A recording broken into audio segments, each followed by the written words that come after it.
अस्सलामुअलैकुम सफ़ी न्यूज़ में खुशामदीद। भाई लोग, जैसे कि आप सब जानते हैं 2 दिन पहले मैंने वीडियो भी बनाकर आप सबको आगाह किया था कि सऊदी सेंट्रल बैंक ने ये ऐलान किया है कि सऊदी अरब के तमाम तर बैंकों में 5 पाबंदियाँ लगा दी गई है।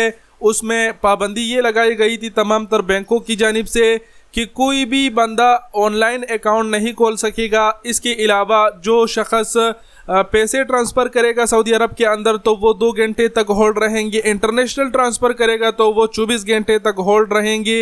इसके अलावा अगर बेनिफिशरी आप ऐड करेंगे तो आपको बैंक जाना होगा। इसके अलावा आप जो है ना जो ट्रांसफ़र है वो 60,000 रियाल से ज़्यादा नहीं कर सकते। ये 5 पाबंदियों का हमने पिछले वीडियो में जिक्र किया था। अब जो खबर आया है सऊदी सेंट्रल बैंक की जानिब से वो ये आया है कि उसमें जो 2 पाबंदियां हैं वो सऊदी सेंट्रल बैंक ने फिर से बहाल कर दी। 2 पाबंदियां उन्होंने फिर से ख़त्म कर दी। 2 पाबंदियां कौन सी है आपको डिटेल से बताते चले कि एक पाबंदी तो सेंट्रल बैंक ने ये ख़त्म कर दी और ये खुशखबरी भी है कि अब कोई भी चाहे तो वो ऑनलाइन अकाउंट खोल सकता है। इस चीज़ पर जो पाबंदी थी वो ख़त्म कर दी। 2 दिन पहले सामान्य पाबंदी लगाई थी कि कोई भी रिमोटली जो अकाउंट है वो नहीं खोल सकेगा, लेकिन फाइनली अब उन्होंने ये जो फैसला है अपना वापस ले लिया। दूसरा फैसला उन्होंने वो वापस ले लिया। उन्होंने पाबंदी लगाया था कि वो कोई भी शख्स हो तो वो 60,000 रियाल से ज़्यादा की ट्रांसफ़र नहीं कर सकता। अगर किसी इदारे को 60,000 से ज़्यादा ट्रांसफ़र चाहिए तो उसको बैंक जाना होगा। ये फैसला भी सामा ने वापस ले लिया। इस चीज़ को भी सामा ने बहाल कर दिया।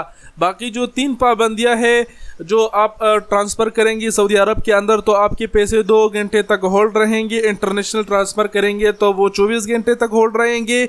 और ये पाबंदी इसीलिए बरकरार है क्योंकि आप सब जानते हैं कि अगर कोई आपको धोखा दे, धोखे से आपके अगर अकाउंट हैक हो जाए तो 2 घंटे में आप बैंक जाके उसकी कंप्लेन कर सके और आपके पैसे की चांसेस है कि वो उसे रुका सके। ये ठीक हो गया, हमने आप सबको सुना दिया। अब यहाँ पर सामान्य तमाम तर अकाउंट होल्डर्स को हिदायत भी की है। हिदायत ये की है कि वो धोखाबाजों से होशियार रहे। सामान्य तमाम तर गैर मुल्की और सऊदी शहरियों को कहा है कि किसी सूरत में भी किसी भी शख्स को बैंक या निजी मालूमात टेलीफोन के ज़रिए ना दे, किसी को भी अपना खुफिया कोड नंबर्स ना बताए। मुख्तलिफ अनवान से धोखाबाज निजी और बैंक मालूमात हासिल करके माली नुकसान पहुँचाने के हरबे इख्तियार करते हैं। समझ गई? सामा का कहना है कि कोई भी बैंक अगर आपकी अकाउंट अपडेट करती है तो वो टेलीफोन करके आपकी अकाउंट अपडेट नहीं करती। आपको ब्रांच जाकर ही अपना अकाउंट अपडेट करना होता है और टेलीफोन पर किसी को भी अपना जो खुफिया कोड है बैंक के वगैरह वो ना दे, नहीं तो ज़िम्मेदार आप खुद होंगे। तो उम्मीद करते हैं आप लोग समझ गए होंगे। और ये एक खुशाइन ख़बर है कि उन्होंने ऑनलाइन अकाउंट खोलना जो है वो फिर से बहाल कर दिया, क्योंकि बैंक जाके अगर कोई अकाउंट खोलता है तो उसके लिए वहाँ पर बहुत सारे पेपर देने होते हैं और बंदा जो ज़लील और ख्वार होता है वो दूसरी तरफ जिन्होंने खोला होगा उनको पता होगा। और ऑनलाइन तो जाहिर सीधी सी बात है, बस सब कुछ फिल कर दिया, आप जाकर मकीने से काट लिया, अकाउंट खुल गया। वीडियो देखने का बहुत शुक्रिया। अपना बहुत सारा ख्याल रखिएगा। अल्लाह हाफिज़।